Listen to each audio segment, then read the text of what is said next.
Hello there. How are you? Fine. Beep, bop, boop. Hey guys, this is a follow-up video from the last one. In the last video, I made a snake game using ReScript and Kaplay. If you haven't checked that out, there'll be a thumbnail here somewhere. And this video is a bit of a follow-up on that. So I got more invested in ReScript and Kaplay. I really enjoy working on this. So I decided to create a separate project to create proper ReScript bindings, and I published those on NPM. So this video is just a little bit about what's that all about. While doing that, I also played with Rewatch and mono repos. So if you don't really care about the Kaplay stuff, that might be something to look in after. I'll try and add a timestamp. Maybe I won't. I never done that, so who knows. Anyway, ReScript, Kaplay, more of the same stuff. Short follow-up video. Let's go. So first off, like I said, I made bindings. I already had a bindings file in the snake game, but I sort of split these things up into separate files so it can grow more organically.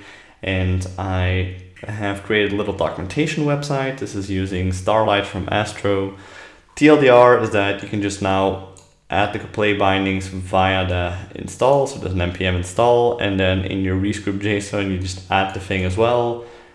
And that's it. Then you open Kaplay. There's a little example here. So you always need a context like we did in the snake game. There's a background, there's a width, there's a height. We're going to game object. So we're going to create a bean, which has a sprite and a composition. We didn't really use sprites in the snake game, but yeah, it's what you think it is. Then we load the bean. So this is like a helper method. You always get one sprite out of the box with Kaplay. And then if you need more sprites, you have to provide the assets yourself. And this is basically the output of that. So the bean, this is the mascot of Kaplay. And that's how you get started. So I talk a little bit about the game context. You do just want to go to the Kaplay documentation to understand how that works. This is really more about getting stuff wired up in ReScript. Here I am walking you through the creation of a game object. So like we did with the snake, you create like a separate module with an abstract type, and then you include the things you want. So in this case, we want a sprite, we want a composition. And here, assuming we already loaded a hero sprite, we would just add the sprite, add position. These are the compositions. Compositions can be passed in as an array to the context, which creates your actual game object. And once we have the game object, we can have like get position and all the methods because we are including different modules. So that's really how that works. And now just like the brain dump of all these things. You can have some states. So if your hero has like a name, there's a way to do that. Then I also kind of experimented with, what if you want to nest game objects? Can we nest the modules? But that's actually a bit of a bad idea. Because in this case, the player has a position, the health bar doesn't. But then because you include this on the parent module in ReScript, you're going to have access to all the position things. So it makes it a little bit confusing. And that's why I didn't really went with it. Next up, we have some samples. I created, some samples of things that I'm finding interested or might use myself later on. I do want to sort of dive into one code example. This is the Flappy Bird. So I'm just going to play the little game here. It's more or less what you think it is. So it's the little bird. I'm pressing on my space and I need to get between these things. If I fail, then it's game over, have a score. Very similar setup, like going to different scenes from the game. But this uses a lot more than what we did. This uses a lot more Kaplay-wise than what we did. And I'm gonna just dive into one code example because it's really kind of cool there. So in my editor, I have the Flappy Bird file. It's all a single file. Here, we're just creating a new Kaplay context. We give that a background, all these kind of things. We have a little game state, which is a score, the speeds, the last updates. This is all very default stuff. Kaplay uses strings from time to time, so I just added these as kind of constants in separate modules. So we have a couple of events, we have some sounds. And when we look at our actual, we have some scenes. When we look at our actual game objects, we have the bird.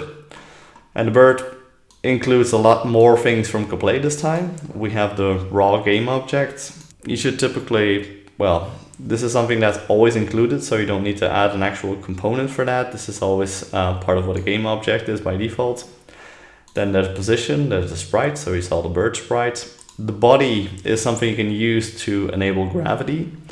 Color is just to color your sprites. So my sprite is actually in a black and white when I look at that. This is my sprite, and then I use a color to sort of create the actual bird. The rotate, so the bird just briefly rotates when you press jump. And when the bird goes off screen, we can also do something with that. So there's like a mechanism for Kaplay to interact when things are off screen.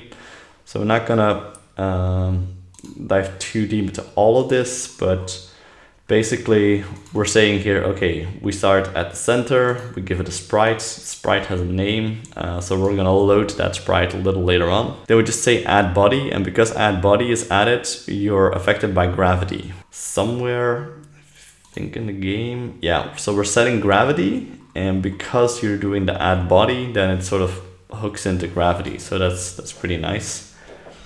We have the area, we have rotate, the off screen. Because we have off screen, we have this event handler, and then I'm just gonna trigger the game over event. So I'm triggering a custom event from within the bird module to let the scene know that the game is over. The fly thing is when you press either touch or on the spacebar. So this is basically wiring up different event handlers. So if you want to play it on mobile, just tap the thing and then it just flies.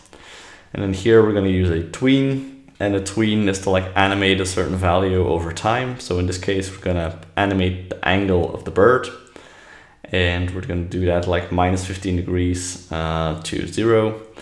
So first we're just rotating it to have it in like a fixed position, and then it slowly goes back. So that's what these things do.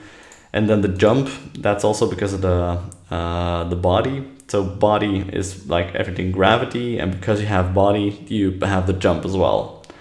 So that's all pretty interesting stuff. Pipe, I think one of the different things is like a move. We can by default, when we place the pipes on the game, on the scene, we're just gonna say, okay, it needs to move from right to left. And when it goes off screen, it needs to be destroyed. So when we have this little make, in this case we have like the top bar, the top pipe and the bottom. But if we look at the top over here, we can see, oh, we have an add move. We're gonna have like a vec2 and a speed. So vector2 is just really like -1, 0. That's like a default constant vector. It's just a direction vector. And then the speed is 200, so it moves at a constant speed. There's a little gap thing, so every time you score a point, the gap is going to be like a percentage, and it basically, the gap is like random in between the thing, and you will get like smaller gaps as the game progresses. So I'm doing some little math to have like the random gap. Then there's the top pipe, there's a bottom pipe, there's also an area over here, and because there's an area, when we do the onCollide, in both cases we trigger if we collide with a bird, so the bird has a tag, this is again a string, then we sort of get the bird and the collision. We don't really care about either of those, but if that did happen, then we do want to trigger that the game is over. So from the pipes module, we can also trigger back to the scene. We keep track of an on update, and when the bird, when the pipe is like behind the bird, so it's more towards the left than the bird already is, and then we're basically going to double check and trigger a score. So we're only doing this for the top pipe, because otherwise you would like score 2 points in one go. Here we are doing update with controller. So we hook into the updates of the game, and we get a controller back, and then we can sort of remove the event controller, do a little cleanup, like there's no need to keep checking the update loop once the bird has already passed us. So that's why I'm just doing this little cleanup.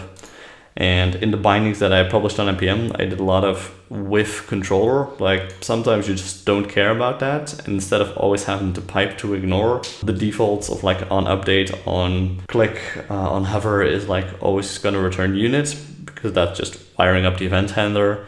But if you ever want a controller, you can always do an overload with the Swift controller syntax. Then, yeah, this is just some texts module, making default game states, nothing fancy there. And then here we're going to load our main game. So there's a load sprite where I point to a static asset, space URL from Vite. And we load some sounds as well. I found a little cool tool here to make these sounds. We're setting the gravity, we're making the bird, we're doing the score text, the help text. And after 2 seconds, we remove the help text, we keep the score. And then here we listen on our custom events. So yeah, these are just triggered from the modules. In case of game over, it could be either the bird going out of bounds, or it could be from the pipes that hit something. A lot of things are really very simple. Yeah, this is our little same update loop from last time, like each so much interval and time has passed. We just want to create the next set of pipes. We have a little game over. So yeah, that's basically the Flappy Bird example. But it's really nice how the gravity, collision detection, I don't need to really overthink all these things. It's all kind of there, and it's all based by composition, which I really like. There are some other examples as well. I won't go over these, but if you're interested, you can take a look. But the Rewatch part, which I mentioned, is where I have a package JSON, I have a workspace thing. We can say that, okay, this is a mono repo and we have multiple packages in our workspace. So in this case, the two packages are ReScript Kaplay bindings, and there's the samples. Our ReScript JSON is rather minimal. So here we're going to say, okay, these are the dependencies. The dependencies in this case are the packages over here. I have no special flags. I have this suffix, etc. And then when I have my both packages, I also have a ReScript JSON. So the name over here will correspond to the top level one.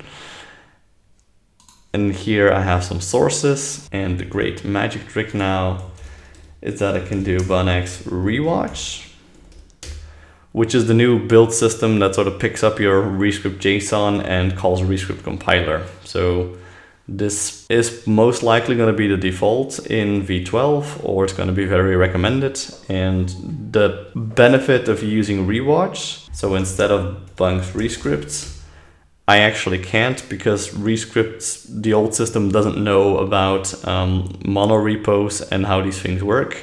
But when I use Rewatch, it just totally figured everything out. It just builds everything.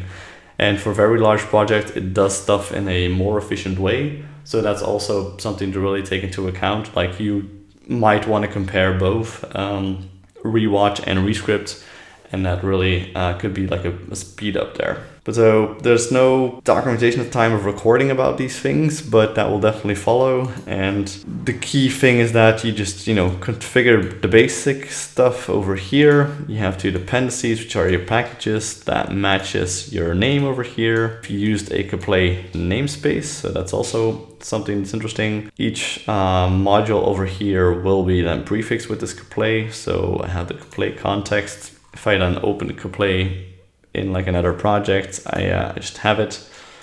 So for example, in camera, I do open Kaplay. It's maybe not a good example. Let's do platformer, sentry, tower defense. No.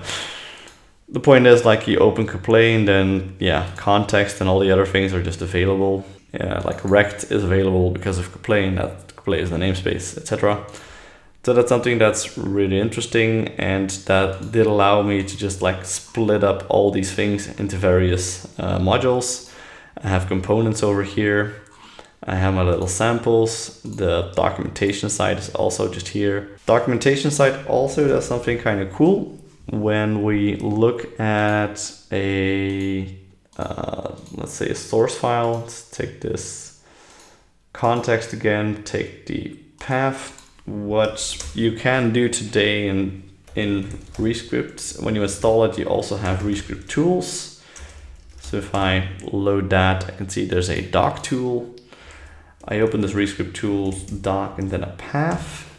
And then I get like a JSON dump of everything it found in like the type tree. So signatures and yeah, just really a dump of all the things you would need to create API documentation. And that is exactly what I'm using inside this doc website. So that then hooks up to the API documentation. If we switch back, there's an API reference, and then I have all my different modules. So if we go back to the context, you can sort of see what types are available, what values are present. And yeah, all these things, when there is documentation, it's just listed over here because I found that in the JSON, and yeah, that works really nice. That's really something that might evolve in the right direction to get a good sense of what do my bindings actually expose, maybe throw some stuff out like a more LLM format. So yeah, all these kind of things. So I do try to document some of these things. I'm not going to say that I religiously did all of them, but it is interesting to know, like, if you do something time-based, is it in seconds, is it in milliseconds, etc. And that is, I think, the follow-up. So my investment in all this is that I'm kind of curious to build a tower defense game. So that is something that I've been working on of late. This basically is following a path. So when I do the debug tool, I can actually see that it's doing some path detection, path finding. That's also just Kaplay. Like, I just say, okay, I want it to go from these and these points, and then Kaplay just figures it out. So it's really nice. The little animation is also kind of cool. Notice the shadow. So yeah, I'm just really having a lot of fun with this. I'm also using camera, so I can use the mouse to move the thing to a different area. So yeah, it's really a great game engine, and that's definitely this is like on my wish list to actually finish something a little bit more larger. All right, that's a wrap. The Real Chats watched till the end. Thank you very much for that. If you haven't already, please leave a like on this video. I mean, your life is very unaffected by it, and it might just help get more exposure to both ReScript and Kaplay. That's really why I'm making these things.